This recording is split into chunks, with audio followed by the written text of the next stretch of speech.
여러분 안녕히 주무셨습니까? 좋은 아침입니다. 네, 날씨가 조금 쌀쌀해졌죠? 네, 감기 조심들 하시고 오늘도 이 새벽 제단을 꾸준히 지켜주신 여러분에게 진심으로 감사를 드립니다. 오늘 저는 제24장 지성소에서의 봉사 조사 심판의 이제 마지막 말씀을 드리려고 합니다. 조사 심판이 복음이라고 말씀을 드렸습니다. 계시록 14장 7절에 보면은 첫째 천사의 기별이 나오고 거기에 보면은 하나님을 두려워하고 하나님께 영광을 돌리는데 심판하실 때가 이르렀다 그렇게 말씀하시고 이 심판이 바로 세 천사의 기별의 영원한 복음 속에 들어있기 때문에 그것은 복음이다 이렇게 말씀을 드렸습니다. 그래서 이 조사 심판이 복음인 이유를 세 가지를 말씀을 드리게 되는데요. 지난 시간까지 두 가지를 말씀을 드렸고 오늘 그 마지막 하나를 말씀드리려고 합니다. 여기 보면 하나님의 백성을 위한 심판. 그 조사 심판이 왜 하나님의 이 복음이 왜 하나님의 복음이냐, 이것이 이 심판은 악인들의 심판이 아니고 의인들의 심판이기 때문에 의인들이 심판을 받는다면 뭘 의미합니까? 그것은 이제 구원을 확정시켜 주는 거잖아요. 그러니까 이 조사 심판은 피할 것이 아니라 우리가 적극 이 심판에 가담을 하고, 물론 심판은 하나님께서 하시는 거죠. 우리가 그 심판에 어떻게 우리의 마음을 준비하여 나아가느냐, 이거는 우리 편에서 하는 일이니까요. 이 조사 심판이 결코 이단적 요소가 있는 게 아니라 오직 하나님의 말씀과 하나님의 거룩한 분명한 성서적 원칙에 있다고 하는 사실을 우리는 배우면 좋겠습니다. 그래서 여기도 보면은 베드로전서 4장 17절에 보면은 하나님의 집에서 심판을 시작할 때가 되었나니 만일 우리에게 먼저 하면 하나님의 복음을 순종치 아니하는 자들의 그 마지막이 어떠하며, 그래서 심판이 이제 하나님의 집에서부터 시작이 된다라는 말은 하나님의 백성들로부터 심판을 시작을 하게 된다, 이런 말씀이라고 그랬습니다. 우리 조사 심판은 1844년서부터 재림 때까지 이루어지는 것이고요. 그러면 악인들의 심판은 재림 후에 천년기 동안 우리가 하늘에서 이미 죽어 있는 악인들을 이제 조사하는 심판에 우리가 가담을 하죠. 왜냐하면 심판할 권세를 주셨다고 그랬으니까요. 그래서 악인의 심판은 의인의 심판 뒤에 있습니다. 그래서 이제 그 의인의 심판이 먼저 시작이 된다는 거. 이 각시대 대쟁투 480쪽에 그 부분에 대해서 이렇게 나와 있죠. 주님께서 이때 조사 심판하시고 속죄의 은사를 입은 자격이 있는 모든 사람을 위하여 속죄 사업을 하시게 된다. 상징적인 의식에는 죄를 회개하고 고백함으로 하나님 앞에 나온 사람들, 곧 그들의 죄가 속죄 제물의 피를 통하여 성소로 옮겨진 자들만이 대속죄일의 봉사에 참여할 수 있었다. 그와 마찬가지로 마지막 대속죄와 조사 심판의 날에는 하나님의 백성이라고 공언하는 사람들의 사건만 다루게 된다. 그렇게 나와 있죠. 그래서 우리가 옛날 그 대속죄일 때 그 하나님의 성전에 사람들이 다 모였습니다. 그래서 성소 밖에서 대제사장이 1년의 죄를 다 도말하는 일을 아주 주의 깊게 생각을 하면서 정말 내 죄가 다 속죄되기를 간절히 갈망하는 기도하는 마음으로 성소 밖에서 대제사장을 위하여 후원의 기도를 드리죠. 거기에 이제 참여한 사람들의 것만 이제 뭐가 이루어진다고요? 속죄가 이루어진다는 것이죠. 아예 그거 관계없는 이방 사람들이라든지 뭐 전혀 여기에 참여하지 않은 사람들에 대한 심판이 아니니까 조사 심판도 마치 그와 같다라는 표현입니다. 자, 두 번째로는 왜 조사 심판이 복음이냐라고 하는 두 번째 이유는 심판하시는 분이 예수님이시기 때문에 그렇다라는 것이죠. 심판의 이게 구성을 보면은 이렇게 구성이 되어 있죠. 어떻게 구성되어 있습니까? 제일 먼저 피고가 있겠죠. 피고는 누구냐? 우리죠. 우리가 피고입니다. 사단에 의해서 참소를 당했습니다. 그래서 우리가 피고로서 여기 서게 되는데, 증인도 있을 거예요. 예, 증인도 있는데 천천만만의 천사들과 우주 거민들이, 다니엘 7장에 보면은 천천만만의 천사들이 이 하늘 법정에서 이렇게 함께 지켜보고 있는 모습을 보여주고 있죠. 자, 그러면 아주 중요한 역할을 하는 게 있죠. 변호사죠. 변호사는 누구라고요? 우리 예수 그리스도가 우리의 변호사다라는 것입니다. 이제 여기에 우리가 큰 복음이죠. 예수님이 우리를 변호해 주시니 얼마나 확실한 변호가 되겠습니까? 우리가 변호사 하나 잘 구하면은, 심지어는 그 범죄한 사람도 말이죠. 이 세상의 법은 이렇게 구분법이죠. 그래서 돈 많은 사람들을 돈 많이 들여가지고 아주 그 값비싼 변호사를 사면은 지던 재판도 이겨버리더라고요. 여러분, 오제이 심슨이라고 하는 사람, 분명히 살인을 저질렀는데도 어떻게 돈이 많은지 변호사를, 기가 막힌 사람을 사가지고 이거 뒤집어 버려요. 이게 이제 세상의 법정인데, 근데 뭐 하늘의 법정은 가장 공정하시죠. 근데 우리의 뭐라 그럴까요? 돈을 받지도 않으시고 무료로 변호해 주시는 예수님이 우리의 변호사니까 우리는 얼마나 정말 럭키입니까? 그래서 여러분들 예수님을 꼭 붙들어야 되는 거죠. 여기 다니엘 7장 22절, 요한일서 2장 1장, 히브리 8장 6절이 다 예수님의 변호사 역할을 하신다고 나와 있는 성경절입니다. 성도를 위하여 신원하여 계셨다. 그리고요, 요한일서에는 우리에게 대언자가 있다. 대언자는 대신 말해주는 변호사를 얘기하고 있죠. 히브리 8장 6절에도 이제 그가 더 아름다운 직분을 얻으셨으니 더 좋은 약속으로 세우신 더 좋은 언약의 중보시라. 중보라는 말은 중간의 역할을 해주신다는 얘기죠. 변호사죠. 이런 부분들이 분명하게 우리에게 제시를 되고 있습니다. 자, 그러면 이제 판단을 내리는, 최종 판단을 내리는 재판장은 누구일까? 당연히 우리 이제 하나님 아버지께서 이제 마지막 최종 심판을 하시는 것이 그렇게 원래 구성되어 있지만은, 이 조사 심판만큼은 하나님 아버지께서 이 심판을 아들에게 맡겼다, 그렇게 얘기합니다. 아들이 누굽니까? 예수님, 변호사로시고 와 계신 그분에게 변호도 하시고 최종 심판도 하십시오, 이렇게 넘기셨다는 거죠. 자, 그 장면이 여기에 나와 있습니다.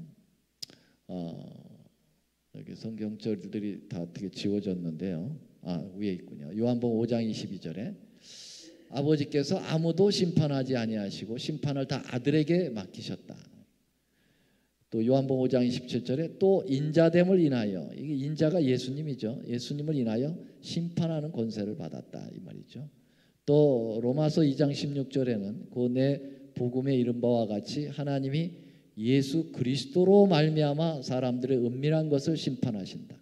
하나님 아버지께서 예수님으로 심판을 하도록 했다라고 하는 장면이 요한복음에 나오고 로마서에도 이렇게 나와 있죠. 그래서 예수님이 심판을 이 조사 심판에 이제 담당을 하게 되는데요. 변호사이면서도 심판을 하신다. 이게 이제 증언의 말씀에도 나와 있습니다. 원고 39 1893년에 보면은 인간으로서 고난당한 사람들 중에 왕이 온 세상의 재판장이 되어야 한다는 것이 하나님의 구상이다. 인간으로서 고난당한 사람들 중에 왕이 누굴까요? 예수님이죠.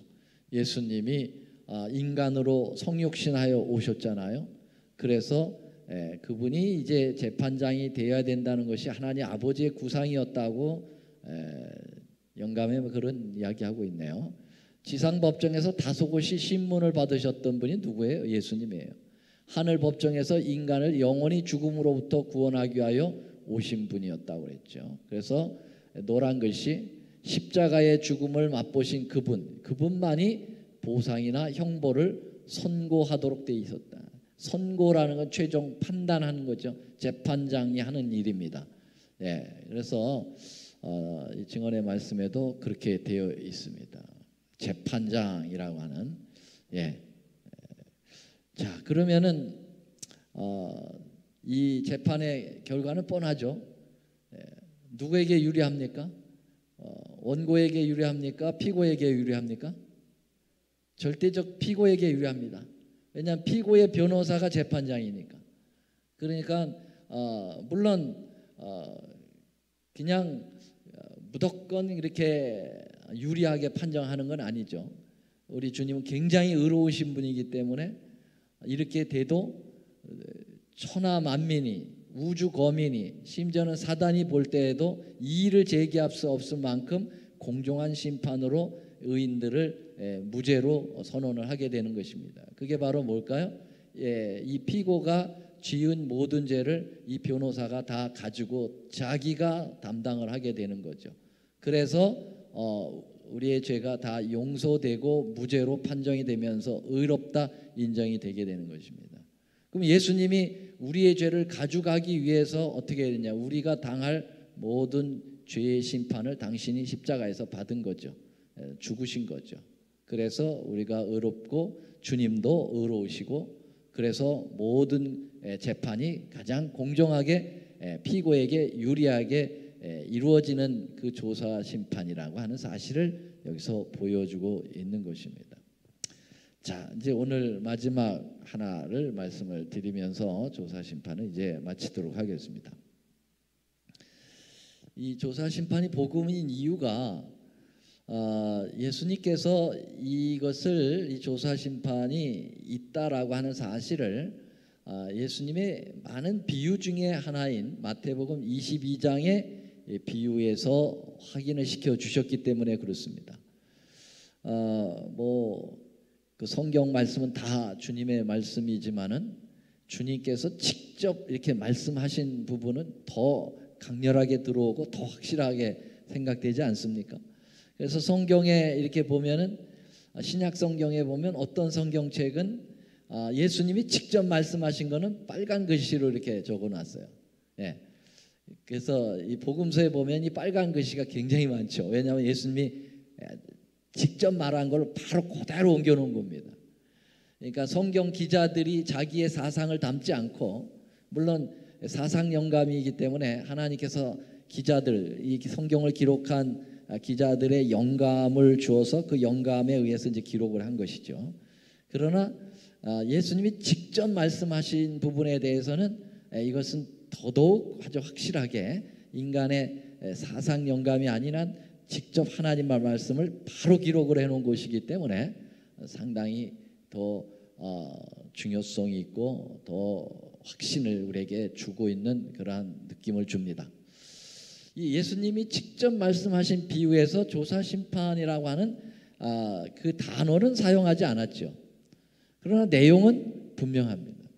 어떤 분들은 그래요. 조사 심판이라는 게 성경 아무리 뒤져봐도 말이 없는데 왜 자꾸 조사 심판 하느냐, 그렇게 얘기하는데요. 여러분들이 삼위일체라는 말 성경에서 찾아보셨습니까? 찾아보셨어요? 삼위일체가 나와요, 안 나와요? 안 나오죠? 아무리 찾아봐도 삼위일체라는 단어는 안 나오죠. 근데 내용은 나옵니까? 네, 내용은 너무나도 분명하게 나오죠. 그래서 우리가 흔히 사용하는 신학적 용어들이 성경에 안 나온다고 해서 그 내용 자체도 안 나오는 건 아니에요.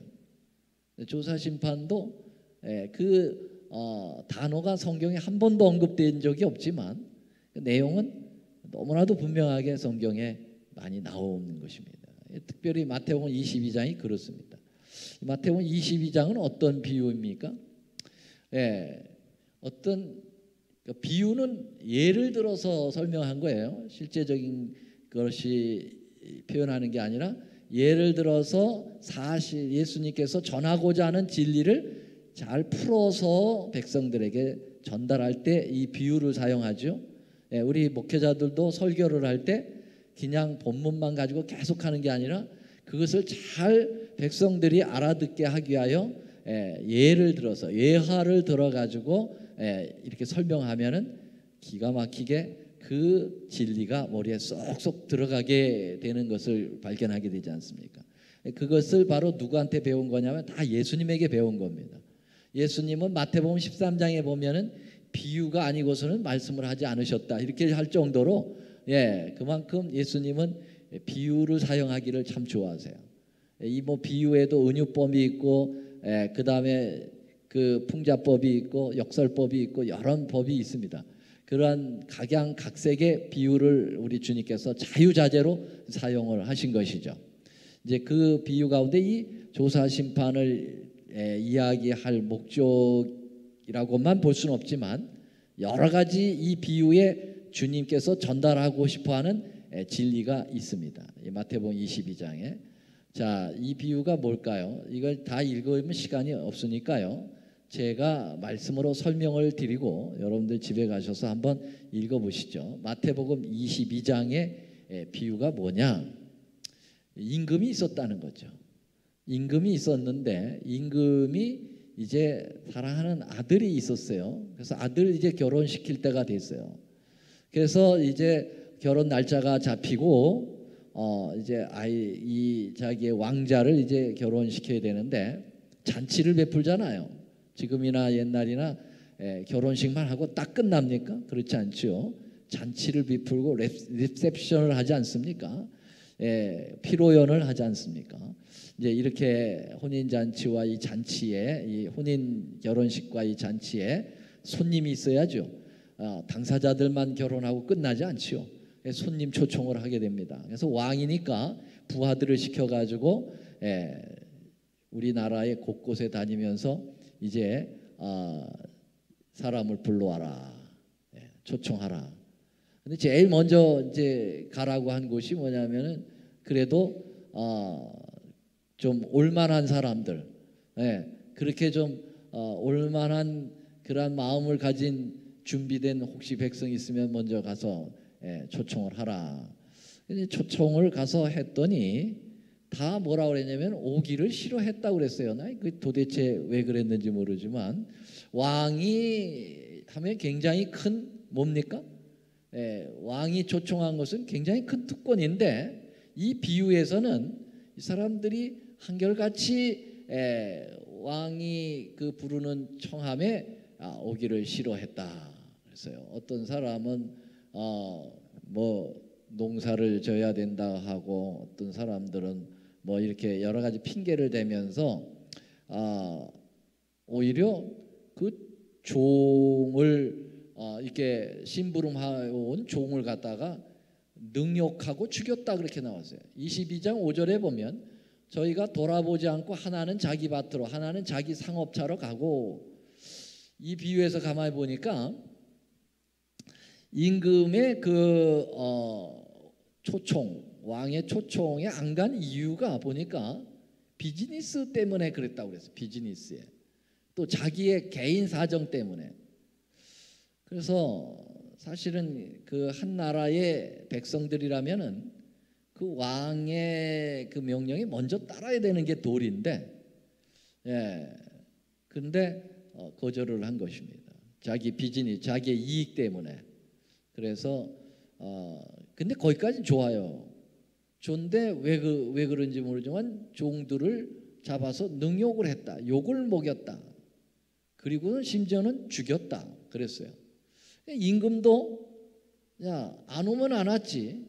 왜 내 종을 내가 보낸 이 부하를 갖다가 죽였느냐 이거예요. 너희들 나이가 왕의 심판자로서 너희 심판을 해야 되겠다. 그래가지고 그들을 이제 진멸을 하죠.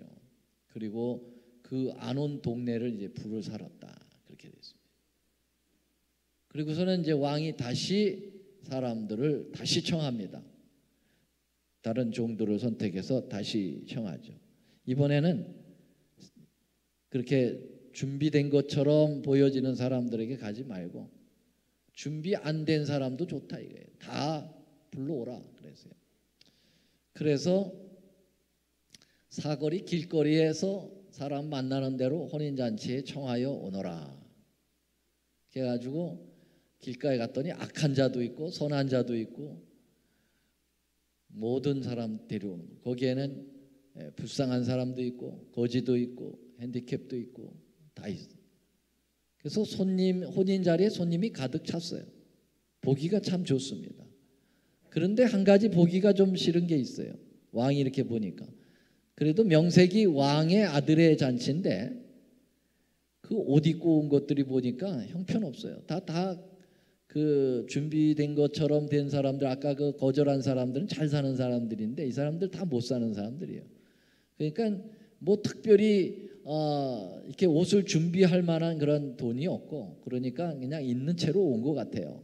있는 채로 왔는데 그래도 명색이 왕의 결혼식인데 어떻게 그렇게 지저분한 옷, 냄새 나는 옷, 찢어진 옷 이런 옷을 입고서는 이 결혼식에 참여할 수 있겠느냐? 그래서 어떻게 했습니까?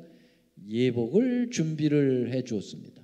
왕이 특별히 왕이 자기의 그 재산을 털어서 백성들의 그 혼인 예복을 잘 준비해 줬다라는 거죠. 그랬더니 어떻게 됐어요? 다 자기들이 해가지고 입고 와라 그러면 못 입고 오죠. 근데 공짜로 다 베풀어 준 옷이니까 못 입을 이유가 없어요. 그렇죠. 그래서 다 입고 예복 그 립세션장에 들어왔는데 왕이 여기서 이제 뭘 하냐면은 마지막 검사를 합니다. 마지막 진짜 잘 됐나? 그래서 22장 11절에 보면 임금이 손을 보러 돌아올세. 요 손을 보러 왔다는 건 요 손바닥 보러 온 게 아니고 요 손자가 무슨 손자예요? 손님을 보러 들어왔다. 그 청함을 받은 그 수많은 사람들이죠. 그 사람들을 보러 왔어요. 뭘 볼까요? 내가 준 예복 입었나? 안 입었나? 그거 보러 온 겁니다. 부조 가져왔나 안 가져왔나 심사하는 거 아니고, 잘생겼나 못생겼나 심사하는 거 아니고, 그냥 다 불러오라고 그랬으니까 누구나 다 오라. 오케이. 그러나 단 하나는 그래도 왕의 자리에 들어갈 깨끗한 옷을 내가 만들어준 옷 입었나 안 입었나 요거 하나 보러 임금이 온 겁니다. 근데 참 재밌게도 한 사람이 그 예복조차도 안 입은 거예요. 한마디로 얘기하면 왕을 무시한 거죠. 그래서 왕이 어찌하여 예복을 입지 않고 여기 들어왔느냐. 저가 유구무원이다. 유구무원이라는 말이 뭐예요? 이분이 있을 때 할 말이 없다 이거예요. 왜? 왕이 공짜로 줬는데 왜 안 입고 오느냐. 이유를 달 수가 없어요. 그래서 결국은 이제 저를 내보내라고 하죠. 그리고 예복을 입은 사람들만 이제 잔치에 참여하면서 아름다운 결혼 잔치가 끝나게 됩니다. 자, 이게 이제 예수님이 말씀하신 비유의 내용입니다. 근데 비유는 뭘 해야 됩니까? 적용을 해야 돼요. 이게 무슨 얘기고 이게 누구에 대한 거고 이게 뭐에 대한 거, 이 적용을 스스로 해야 돼요. 우리가 적용을 해야 합니다. 아마 유대인들도 다 자기 적용을 했습니다. 예수님의 이거를 들으면서 이게 누구 얘기인가를 다 알아듣기 때문에 요거 끝나고 난 다음에 이제 예수님에게 도전을 해오잖아요. 자, 여기 아들의 혼인잔치를 베푼 임금은 누구로 적용을 해야 됩니까? 여기 제가 띄워놨잖아요. 누구요? 하나님 아버지예요. 그러면 임금의 아들, 왕자, 신랑은 누굽니까? 그러면 예수님이죠. 하나님 아버지 아들 예수님이시죠. 그러면 혼인잔치는 뭐죠? 혼인잔치는 예수님이 이 땅에 재림하셔서 우리 데리고 올라가셔서 어린 양의 혼인잔치죠. 이게 구원의 잔치잖아요. 그래서 재림, 어린 양의 혼인잔치가 되는 거죠. 자, 이 혼인잔치에 다 초청을 받은 겁니다. 근데 처음에는 이 혼인잔치 초청을 제일 먼저 한 그 초청은 누구냐면은 첫 번째 초청 대상이 누굴까요? 유대인들이에요. 유대인들. 이스라엘 백성들은 이제 제일 먼저 초청을 해서 그 사람들을 활용해서 또 초청을 하려고 하셨던 거였죠. 그래서 첫 번째 초청 대상이 유대인이고 그를 부르러 간 사람들이 선지자들이에요. 그래서 선지자들 하나님의 종들이 가서 이제 첫전 초청을 하게 되었죠. 유대인들입니다. 그런데 이 사람들 거절했습니까? 네, 거절했습니다. 이 사람들 거절해가지고 주님께서 어떻게 하셨느냐? 그냥 거절만 하면 it's okay. 그런데 어떻게 해요? 보낸 선지자 다 잡아 죽였습니다. 이사야는 톱에 썰어 죽이고, 네, 예레미야는 옥에 갇히고 많은 선지자들이 곤욕을 치렀습니다. 능욕하고 무시하고 깔보고, 예. 그래서 끝내는 어떻게 했습니까? 예수님까지 죽였잖아요. 유대인들이. 그리고 스데반 돌로 쳐 죽였잖아요. 그래서 결국은 주님께서 이 비유대로 이스라엘을 끝냅니다. AD 70년에 로마군을 보내서 예루살렘을 멸망시켜요. 아까 그 비유에 나왔죠. 군대를 보내가지고 그 마을을 불살랐다고. 정말 그대로 됐습니다. 이게 하나님께서 하신 일이라기보다는 자업자득이에요. 자기는 자기가 찔른 겁니다. 계속 기회를 줬는데 이런 아름다운 복음을 특혜를 주고 하늘나라의 혼인잔치에 참여할 자격을 다 부여하기 위하여 가진 애를 다 쓰셨는데 끝까지 거절하고 끝까지 거절하여 그 선지자까지 다 죽여버리니까 어떻게 할 수가 없습니다. 그래서 결국은 그 예루살렘이 멸망하게 되는 장면이 이 비유에서 고스란히 다 나옵니다. 자, 그래서 두 번째 초청을 합니다. 두 번째 초청은 대상이 누굽니까? 유대인 말고 이방인들이라고 생각하는 사람들이죠. 그 사람들이 누굽니까? 여기 앉아있는 여러분과 저며 유대인 아닌 유대인 중에서도 뭐 이제 마음이 열린 사람들은 다 그리스도인이 되겠지만요. 네, 그래서 바로 이방인들 우리들을 이야기합니다. 우리들 그 혈통적으로나 또 우리가 태생적으로 제대로 되지 못한 사람들이에요. 우리가 주님 잘 알지 못한 사람들이었어요. 그렇죠?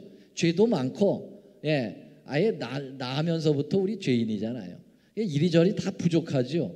그러니까 주님께서 너희들 그냥 하늘나라 못 와. 그러니까 내가 주는 은혜의 옷을 입고 들어와야지. 너희 그 죄된 모습 그냥 가지고 어떻게 오겠니? 그래서 그 예복을 만들어주는 거죠.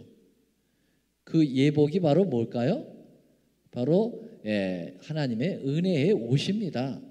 이 예복 만들기 위해서 그냥 만든 거 아니에요. 왕이 자기 재산 다 털었는데 그게 말 뭐냐면은 솔직하게 얘기하면 예수님 죽여서 만든 옷입니다. 예, 신랑 죽여서 만든 옷이에요. 피의 옷이에요. 그래서 십자가에서 우리에게 예복 입히시려고 당신 옷 다 벗김을 당했어요. 희생당하고 고난당하고 피의 옷입니다. 이 옷 입어야 우리 하늘에 가는 거거든요. 예, 근데 이거 공짜입니다. 주님께서 믿는 자에게 그냥 거저 주시는 거예요. 선물로 주신 거예요. 여러분들이 만들어 가지고 입고 올 게 아니고 우리 죄 많지만 아버지 우리 죄인이에요. 고백하고 그 의복 좀 주세요. 그러면 주님께서 그냥 주시는 겁니다. 그렇게 했는데도 안 입으면 어떻게 할 수가 없다는 거예요. 그건 하나님을 무시하는 거고 하늘에 갈 자격이 없다는 거죠. 그래서 주님께서 야 어떻게 내가 의복 다 공짜로 주고 그거 의복 만들 때 내 아들 죽여가지고 만든 옷인데 그거 안 입고 어떻게 하늘에 가냐. 너 나가야 돼. 그래서 그 예복 안 입은 사람 밖에 내보냈잖아요. 집어넣을 수가 없는 거죠. 왜냐하면 그 사람 집어넣으면 다른 사람 다 또 오염시키거든요. 그래서 어떻게 할 수가 없어요. 자, 그래서 이제 마지막 그 잔치 혼인 예식이 이루어지기 바로 직전에 왕이 뭘 보러 왔다고 그랬어요? 뭐를 보러 왔다고? 손을 보러 왔다고 그랬죠? 무슨 이 손 본다고 그랬어요? 아니요. 예복을 입었나 안 입었나 손님 검사하는 게 있다고 그랬어요. 그 손님 검사하는 게 바로 조사 심판이란 말이에요. 분명합니까? 아니 이것처럼 분명한 게 어디 있어요? 이건 삼척 동자도 딱 보면 아 이게 조사 심판이구나. 결혼 직전에 재림 직전에 하는 1844년서부터 재림 직전에 이루어지는 예복 심사, 그걸 얘기하는 거예요. 구원, 어떻게든지 구원시키기 위하여 예복을 공짜로 주면서 심판하는 거거든요.